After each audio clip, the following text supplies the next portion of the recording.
I hate doing this. We always start on the negative when we've got so many good things to talk about. The injuries, obviously, Finn and Morgan went off last week. Where we at? Mm. Yeah, well, it's not good news at the moment, but it's not. We haven't got a real definite answer as yet. We're still waiting. Morgan's is likely to be 2, 3 weeks, maybe even longer. Finn's could be even worse, but we're waiting to get a second opinion on Finn's just to be sure about it.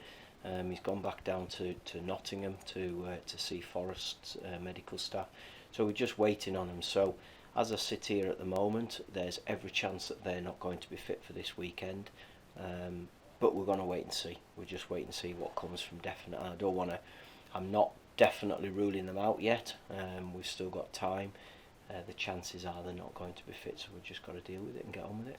You've said before you look at these situations. Is this one where you look at it and think, could we have done something differently? But I'm guessing not, because it's just one of those things, isn't it? No, no, there's nothing. We've discussed that this week, and there isn't anything we could have done differently. Both players have been training fine, no issues at all. It's just one of those things. I can't even. The pitch at Salford wasn't very good. I'm really sorry to say that about Salford. The pitch was horrendous. It was a really poor surface. But I can't even blame that because it was so early on in the game. The players did suffer. There were some real tired legs because it was a real sandy, spongy surface that they had to deal with. But as I say, because both of those hamstring injuries came so early in the game, we can't even put it down to that. It's just one of those things that we've just got to deal with. We've mentioned it again. We just seem to be getting the team flowing, and these disruptions come, and just got to deal with it. Yeah, yeah, they are. It's not ideal, but because the way games are coming, and the way that they were, you're gonna get injuries. It's just the nature of the game, and we're not the only ones. I'm looking at World Cup games and players getting injuries there. They're picking up some bad injuries as well. So it's just part and parcel of the game, unfortunately, and we do have to just get on with it. But again, it shows the value of the squad. We had players last weekend who stepped straight in, didn't even look as though they'd ever been away from it. We've got players who are waiting in the wings, waiting to step in again this weekend, and we'll utilise the squad as best we possibly can. We mentioned Ben, Joel, Dev. They're all stepping ever closer. That's another week under their belt. Yeah, yeah, it is. They've all trained really well. We tried to get a game this week, but it didn't fit in with our plans and the opposition that we wanted. We've now got a fixture next Tuesday. I'd like to get a one the week after, and then we've got a one the week after that. So looking a little bit further ahead going into the Christmas programme, we could have all of these lads with, if they haven't played any first team minutes, then we could have them with some at least 2 or 3 games of minutes under the belt, playing in sort of a bounce fixture for us. Please say that everybody else who was available last week, other than those two, are still okay. Yeah, they are at the moment. Yeah, well, they're not ruled out at the moment. We've got a little bit of a bug going about at the moment, where there's a couple who are doubtful for the weekend who haven't trained today. Um, who knows? Again, it'll be what it'll be. Whatever. At the moment, I have 20 players for the game at the weekend with 2 goalkeepers. So if everybody comes through, we will have 9 subs on the bench.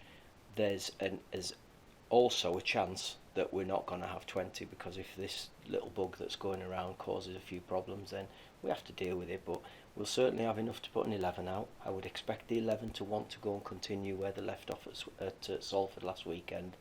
I would expect the 11 and however many subs we've got to want to go and carry on getting results away from home, like we have done at Grimsby, Hartlepool, Tranmere, Salford. They'll want to carry on that way because everybody enjoys it when we're doing that. They are really enjoying themselves, aren't they? I mean, training again this week, you've had to roll with that just to keep the momentum going. Gretna again today. Everybody just takes it in the stride. Yeah, yeah. There's no point complaining about it.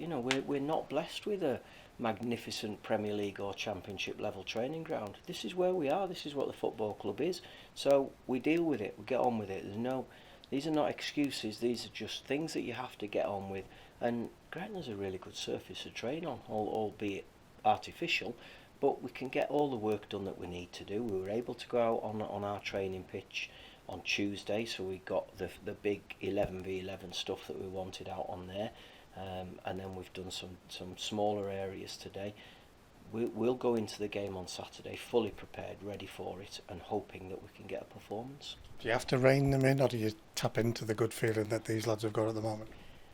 I don't think it's a case of reining them in. You let the momentum flow. You just let it keep going, and just like most managers, I don't think I'm any different, but I think you're just always demanding a little bit more. You always want a bit more from them. You know, I mean, I heard Gareth Southgate after the game, we've just won 6-2, saying we've got to be better, and that's what we are. We've got to be better. I didn't want to concede a goal against Salford, so we need to nip that in the bud. We need to make sure we defend the set plays as well as we did, deal with the second phase as it was. It was the third phase against Salford that they scored from, but we can always be better, and that's what we've got to try and strive to do.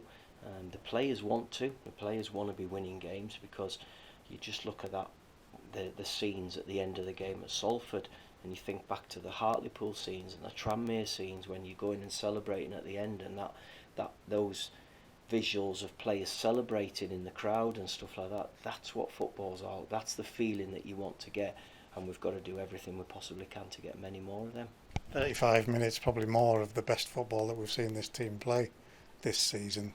That's something that they've all got to tap into, and it's the challenge to keep it going, isn't it? Yeah, it is, and you know, that's one side of it, but the other side that really pleased me was the 10 minutes where we were under the cosh. When they equalised, you know, we expected them to come out with a bit of fire in the second half, and they'd have been saying, let's get the next goal and we're back in it and we'll go on and win it. I read their manager's comments afterwards, and I was a little bit surprised really that his terms that there was only one team was going to win it. I thought that was a bit disrespectful to our players, who absolutely ran all over Salford in those last 30 odd minutes. For 5 or 10 minutes, yeah, they looked a threat. If you don't score, you ain't going to go and win the game, and that's what our lads did. They went on and did it. So that 10 minutes was a real good character building thing. We dealt with it. We dealt with the threat that they posed. Yeah, they had possession, but a lot of it was in front of us. I don't mind that. That's easy to deal with. I thought then when we then got our second goal, we just absolutely went for the jugular, and we just ripped them to pieces. And really, it wouldn't have been unjust if it was 5 or 6-0. Maybe their coach might have accepted that we deserved to win if we'd have gone and done it as a 5 or a 6. One of the byproducts of the way these boys are playing, we're joint top scorers in the division. I mean, something's right when you're getting that amount of goals this early in the season. Yeah, it is. And we're now getting them in all different areas, which is really good. You know, we started the season and it was the Christian Dennis show, and although he's got a couple in last week's game, we're getting from midfielders. Moxon's got a few goals, and Callum's now got a couple. Corey's now got 2 goals. I want more from different areas. I keep having a go at the wing backs that they've not got goals. Finn should have scored. Jack Armour should have scored on loads of occasions. I want goals from wing backs. If we want them to be really, really high and positive, then they've got to chip in with a fair share of goals. So if we can keep sharing them around, we'll stay as a team who are scoring lots of goals, and that's great to watch. Does it make any difference that we played Walsall so recently? I'm going to give you the really obvious answer. I'll tell you at 5 o'clock on Saturday. I don't know. I think we've both tested each other out. I don't really know about Walsall. I know we can play better than we did on that day. I was disappointed to only get a nil out of it. I wanted us to score goals. I thought we should have scored goals. Looking at the opportunities that we had, particularly a couple of set plays, we should have scored goals, and that's something we need to do better this weekend in an FA Cup game. I want us to play better as a team than we did in that particular game, and if we do, then I'm sure we'll give ourselves a right good chance of winning. What they were then and what they still are now with the run that they're on is a team that is, like us, hard to beat. Yeah, they are very hard to beat. They're on a very good run. I think it might be 5 unbeaten. And in the last round, to go to Wickham, that's no mean feat to go and get a win down there. Shows that they're doing things properly. We don't expect there to be many changes coming into the game against us unless they've got issues like we have. it's a good game to look forward to, and as I said earlier, I want us to carry on with our away form that we're showing and make sure that we give ourselves a chance of being in the draw. You do take every game as it comes. Do you use round 3 as an incentive about what might happen? Well, I don't have to, because everybody knows what's at stake. You know, it's really obvious what you can get if you get to round 3. Everybody knows that's where the big boys come into it, and we want to go and compete in those games. So we have to deal with this one properly, which isn't going to be easy. And if we do that, then we'll take whatever comes in round 3. And as ever, if you can't win it, stay in the hat. Yeah, I mean, I'm really looking forward to this next run of games where we're Saturday, and we're not having to worry about doing quick preparations and quick recoveries for games. But if we can't win the game at Walsall, I'll gladly take a replay in the midweek in a couple of weeks later. And even with the World Cup in the background, that magic of the FA Cup you talked about in the last round, it is still there. It is. It is certainly for me, and I would imagine it is for all League Two clubs and all the League One and Two and all of the National League and non-league sides that are still involved. There is an excitement that goes with it. It's really disappointing that the World Cup's going on in the middle of our season. And there's better people than me that have debated whether it's right for the World Cup to be going on and where it's going on. But this is a good weekend for us. We've got to make it an even better weekend by getting a good result. And as the World Cup shows in cup competitions, Saudi Arabia, absolutely anything can happen. Just be involved and make that a possibility. Yeah, you do. You stay in the game for as long as you possibly can, and anything then can happen. You know, you've got a Saudi guy who goes and has a great bit of skill and smashes one in the top corner. Who really cares? It doesn't matter how you get through. It's about just getting a result. And this weekend will be a way of one of those games where I say, let's find a way. Just find a way to win the game, because if you're in the third round, nobody actually cares how you got there. You answered this last time when I asked, can you use your experience? You got the ultimate prize at the end of your cup run. Can you use that at this early stage in this competition as an experience to tap into? No, not really. I just, it's a really daft thing, because players don't want to keep hearing about coaches harping on about what went on in the past. Players want to know about the now, and this group of players want to know how we're going to go and beat Walsall. What's Walsall's strengths? What's their weaknesses?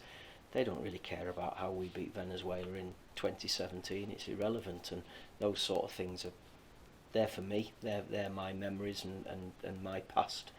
It's about us going and making some history for ourselves. If we can get a result in that, and then who knows what round 3 brings, who knows what can happen in that and what might happen in round 4, we have an opportunity to go and write some of our own history for Carlisle United. Last one, fans, I think we'll have somewhere between 400 and 500 at least this weekend. They never let us down. No, I mean, I didn't even know that. That's an incredible figure, because this is not an easy journey. It's a long, that M6 is a long way when you're going from here to Walsall. So, you know, credit to them. I'm quite sure the numbers will turn up and they'll make the noise. And as I always say, we have to do something to make sure they're still smiling at the end.